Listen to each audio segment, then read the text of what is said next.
Comitê de Política Econômica do Banco Central aumentou a taxa básica de juros em 1 ponto percentual. A Selic foi a 14,25%. É o índice mais alto em quase 9 anos.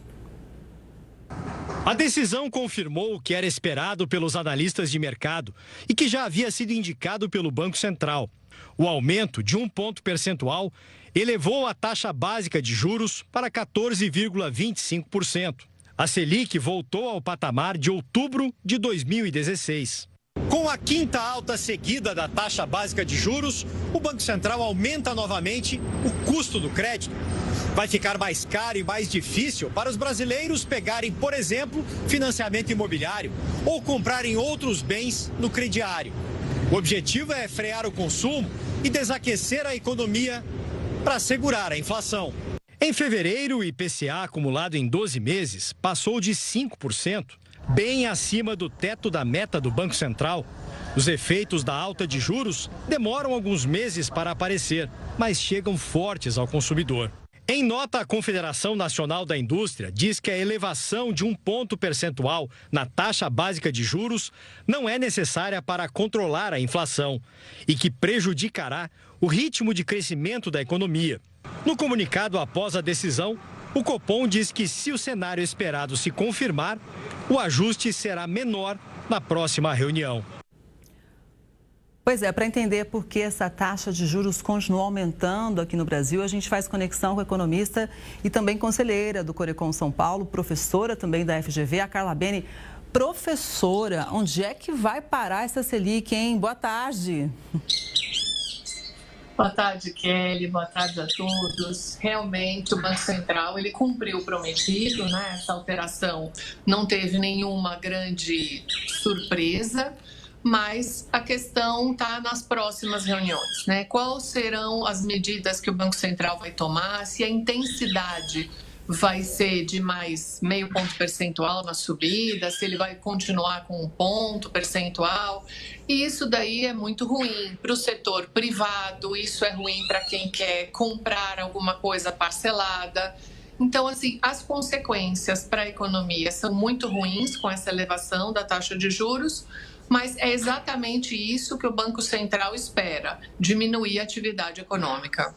Agora, professora, a gente vinha num momento de recuperação, com geração de empregos, né? Ou seja, índice menor de pessoas sem trabalho, o que é muito bom para a gente poder girar a roda da economia. As pessoas precisam comprar, se alimentar, enfim, é fundamental a gente ter emprego, né? E com isso também investimentos.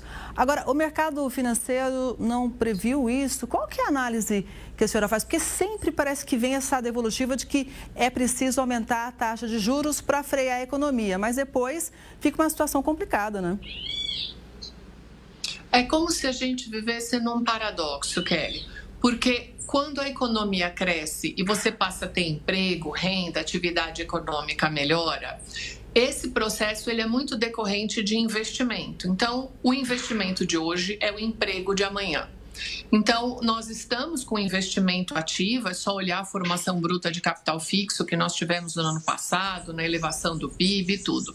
Então, você melhora a economia como um todo.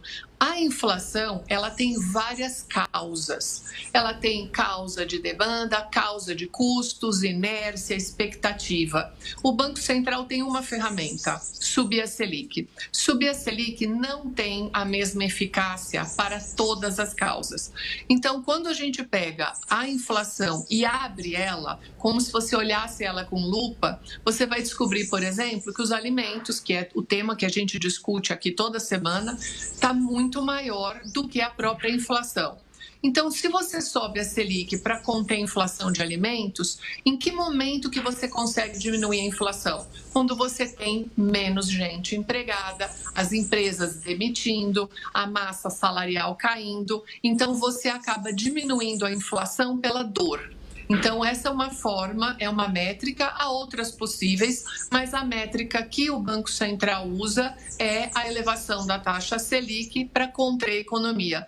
e isso daí vai diminuir o crédito, como foi dito na reportagem, setor imobiliário e o financiamento de tudo, porque quando você compra parcelado, o juro está embutido na operação. Pois é, professora, como a gente viu inclusive na reportagem do início do jornal, né, a indústria já se manifestou, mas outros setores também devem ser afetados, porque todo mundo precisa ter investimento. E agora o dinheiro está caro demais, já está caro, ficou ainda muito mais. Exatamente, né? O Conselho Regional de Economia de São Paulo fez uma pública junto com o apoio do setor privado, começando um debate, colocando um debate na mesa para que a gente possa pensar em outras ferramentas que não só a elevação da taxa Selic. Porque quando você contrai a economia, literalmente, essa população que entrou no fluxo econômico, Kelly, ela vai ser expurgada.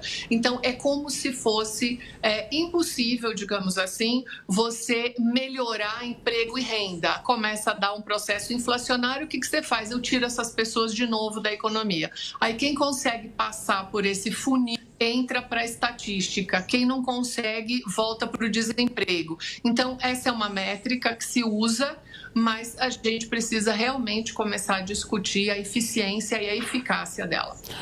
Professora, olhando agora para o mundo, né? Essa é uma ação usada, adotada por outros bancos centrais? Assim, o que a gente pode tirar de lição olhando para outros países? A bancos centrais, hoje, eles já estão começando a incorporar nas suas métricas e das suas funções outros objetivos. Então, meta de emprego, por exemplo, meta de qualidade, ou seja, de melhora de PIB, meta de desenvolvimento econômico, também faz parte do Banco Central. Por que isso? Vou pegar o nosso exemplo simples. Nós temos agora 1 ponto percentual na Selic. Nós vamos ter um entorno fiscal de 50 bilhões de despesa, porque 43% de todos os títulos do Tesouro remuneram a taxa Selic. Então, todo mundo que tem título em Selic na carteira vai receber mais. Essa despesa é de 50 bilhões. Só para fazer um comparativo, está tendo toda uma discussão agora por causa da isenção do imposto de renda para quem ganha até 5 mil. A discussão toda é de 20 bilhões. Quando o Banco Central ontem subiu a Selic em 1 ponto, ele já provocou uma despesa de 50 bi. Então, a política monetária, ela impacta na política fiscal. Então, isso é que os países todos têm visto, porque você acaba contraindo a economia e muitas vezes mais do que precisa, principalmente no nosso caso. Pois é, e aí o que a senhora trouxe para a gente é muito importante a gente destacar, que é o seguinte, então o próprio governo, ele é afetado, né? Porque aumenta aí as contas. E a gente também, né? Porque se você vai financiar uma casa, se você vai financiar o seu carro, o dinheiro está custando mais, porque a Selic, ela é a taxa básica, ela serve de referência para todas as outras.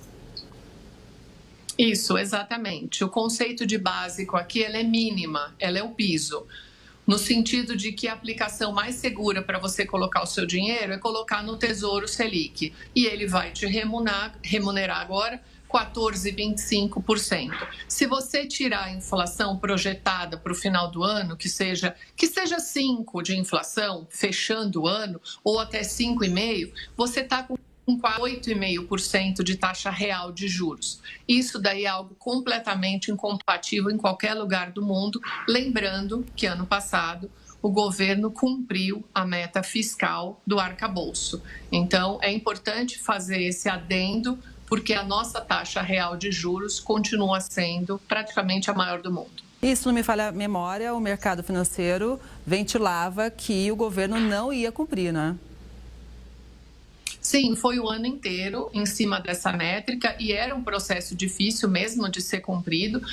Vários cortes foram feitos, tanto que você cortou a correção do salário mínimo, né? Agora, mesmo que o PIB cresça 3,5%, o limite de correção do salário é 2,5% em cima do INPC. Então, você fez ajustes, foi autorizada inclusive a retirada da despesa do problema específico do Rio Grande do Sul, né? Porque você teve toda uma tragédia no Rio Grande do Sul, então esse volume de despesa foi retirado da conta e você cumpriu a meta fiscal, cumpriu o arcabouço fiscal. E mesmo assim, ou seja, primeiro é porque você não vai cumprir, depois que você cumpre é porque não tem muita credibilidade, talvez esse ano também não cumpra a meta de novo.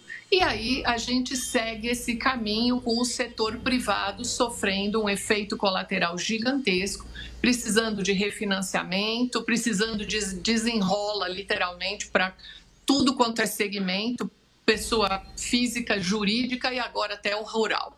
Olha, vamos ver onde vai parar, né? Até quando o setor produtivo vai aguentar essa situação. E olha, no meio disso tudo tem um assunto importante, professora, eu gostaria da sua análise também, porque o Congresso Nacional começou hoje a votar o orçamento de 2025. Ele deveria ter sido aprovado em dezembro do ano passado. A proposta é fundamental para a definição dos gastos públicos do governo. Se não aprovar até o fim do mês, pode impactar em programas sociais e também em novos investimentos. Esse é um outro problemão, né? Esse atraso todo na definição do orçamento, né, professora? Essa daí é literalmente uma tragédia, porque o Congresso entrou em recesso, não aprovou o orçamento, fazendo um certo jogo de braço, literalmente, com o Supremo, porque o Supremo exigiu transparência nas emendas, o Congresso não quer transparência nas emendas, aprovou agora uma outra forma que quer dizer que é transparente, mas deixou de lado uma linha apenas na planilha, que é o nome do parlamentar que vai receber a verba. Então, nós estamos literalmente com esse imbróglio orçamentário e sim, isso vai dar impacto, se não for aprovado o orçamento, em toda a estrutura do setor público e o setor privado, que também recebe do setor público. A gente não pode esquecer do problema agora do Plano Safra.